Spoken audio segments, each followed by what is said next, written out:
घर में ही माखन चोरी का अनुष्ठान शुरू हो गया। बड़े से मक्खन के भांड में श्याम सुंदर ने हाथ डाल दिया। मैया ने देख लिया, कन्हैया क्या कर रहे हो? चोरी नहीं मैया, चोरी नहीं कर रहा।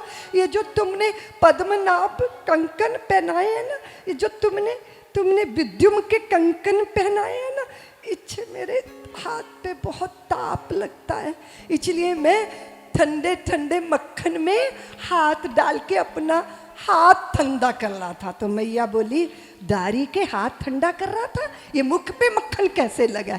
तो आ इधर आ मैया, और बरबस मैया के मुख पे मक्खन चिपका दिया और बोले, देख मैया तेरे मुख में मक्खन लगा है, तूने तो चोरी नहीं ना की, तो मुख पे मक्खन लगा हो तो कोई चोरी करेगा?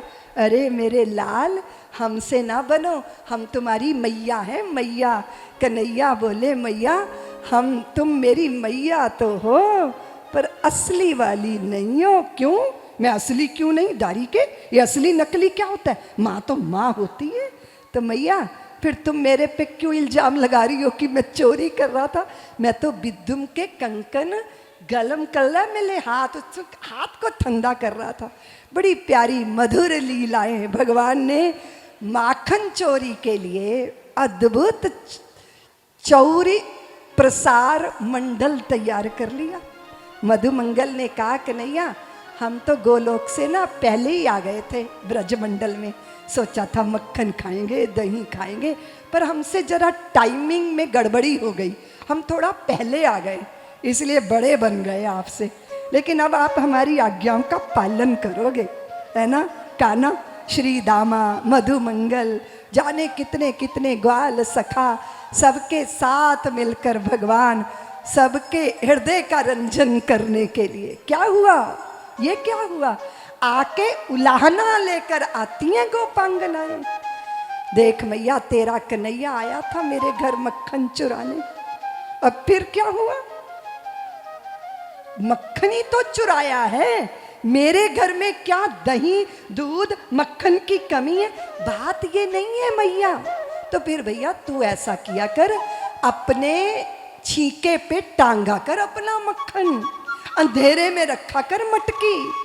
तो गोपियां कहती हैं, मैया हम तो मक्खन अंधेरे में ही छुपा के रखती हैं, पर तेरा नीलमणि जब वहां आता है तो अंधेरे की सत्ता समाप्त हो जाती है, वहां प्रकाश ही प्रकाश प्रकट हो जाता है।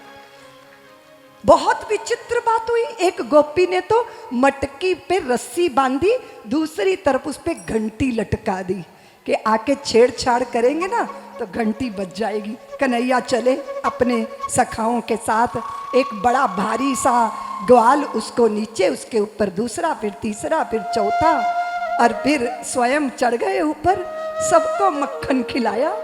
और जैसे ही मक्खन खिलाया तो उधर इशारा किया घंटी से कि सुनो घंटी, बजियो मत। घंटी बोली, प्रभु जो आपकी आज्ञा। सबने मक्खन खाया, ग्वालों ने खाया, सखाओं ने खाया, कौओं ने खाया, बंदरों ने भी खाया। और जैसे ही श्याम सुंदर ने मुख में मक्खन रखा, तैसे ही टन टन टन टन घंटी बजने लगी। घंटी बजी तो गोपी दौड़ी आई और रंगे हाथों पकड़ लिया, और पकड़ के जिधर वो घंटी की रस्सी लटक रही थी ना, उसी खंबे से श्याम सुंदर को बांध दिया। यशोदा मानती नहीं है ना कि मेरा कन्हैया चोरी करता है। आज देखो रंगे हाथों पकड़ लिया।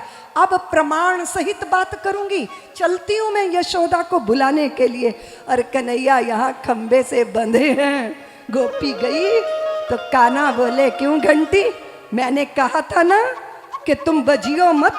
घंटी बोली, क्या करूं प्रभु, सारे वेद शास्त्रों की आज्ञा है, जब लाल गोपाल को भोग लगे तब घंटी जरूर बजनी चाहिए, इसलिए मैं वेद शास्त्रों की आज्ञा का पालन कर रही थी। भगवान तनिक से मुस्कुरा दिए। गोपी के पति देव आ गए, बोले, अरे कन्हैया तुम यहाँ कैसे बंधे हो? तो कन्हैया बोले, क्या करूं, तुम्हारी जो पत्नी है ना, मेरी भाभी, वो बार बार कहती है कान्हा मक्खन खा ले, कान्हा मक्खन खा ले, कान्हा मक्खन खा ले। अब मैं मक्खन खा खा के अघा गया, तब भी वो मानती नहीं है, और अभी मुझे यहाँ बांध गई, कह रही है मैं आके तुझे मक्खन खिलाऊंगी। तो गोपी का पति बोला, हम तो मक्खन मांग मांग तरस गए, हमको तो एक छोटा सा लोंदा भी नहीं खिलाती और तुम्हें रस्सी में बांध के खिलाती है। कन्हैया बोले, तुम्हें भी स्वाद चखना है तो फिर बंध जाओ मेरी जगह, मुझे खोल दो और तुम आ जाओ, देखो अभी मक्खन लेके आएगी, फिर अच्छे से खिलाएगी मक्खन। तो उसने कन्हैया की रस्सी खोल दी और कन्हैया ने उसके पति देव को बांध दिया और वो गोपी लेके आई यशोदा को कि चल मैया देखो, रंगे हाथ पकड़ा है, खंबे से बंधा हुआ है। और जैसे ही यशोदा ने देखा कि अरे ये तो इसका पति बंधा है, तो मैया हंसने लगी। गोपी कहती है, मैया तुम्हें हंसी आ रही है, तुम्हें संकोच नहीं लग रहा, तेरा लाला चोरी करते पकड़ा गया, खंबे में मैंने बांध रखा है। अरे यशोदा बोली, आंखें उठा के तो देख ले, मेरा कन्हैया बंधा है या अपने खसम को ही बांध के मुझे बुलाने चली आई। दैया रे दैया, कैसा है तेरा कन्हैया। चारों तरफ धमा चौकड़ी मचती है, दौड़ो दौड़ो भागो भागो, काना भागा आए कहीं कदम पे, कहीं कदम पे, कहीं गलियों में, और चित्त भी चुराता है, अभिमानों की मटकियां भी फोड़ता है। सारे ब्रज में कृष्ण कृष्ण कृष्ण कृष्ण कृष्ण।